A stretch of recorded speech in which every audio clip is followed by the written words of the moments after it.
नमस्कार मित्रांनो, आज मी इडली, आंबोळी, उत्तप्पासाठी लागणारे सांबार बनवणार आहे. त्यासाठी मूग डाळ, तूर डाळ, शेवगा, भोपळा, टोमॅटो, आलं लसूण पेस्ट. आता याला कुकरमध्ये शिजवून घेऊ. काही शिजवून झालेले आहे.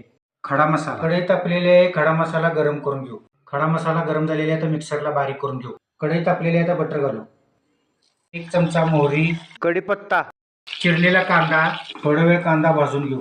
कांदा भाजून झालेले आहे. आता 2 चमचे जिरे घालू. तीळ 2 चमचे, मिक्सरला बारीक केलेला खडा मसाला, अर्धा चमचा हळद पूड, सांबर मसाला, लाल तिखट 2 चमचे, चवीनुसार मीठ. कुकरमध्ये शिजवलेले घालू. थोडे गूळ 5 मिनिटे शिजवून घेऊ. शिजवून 5 मिनिटे झालेले आहेत. एका वाटीमध्ये चिंच घेतलेली आहे. त्यामध्ये थोडं गरम पाणी घालू. यामध्ये चिंचेचे पाणी घालू.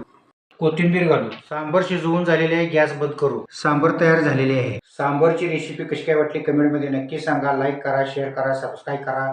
धन्यवाद.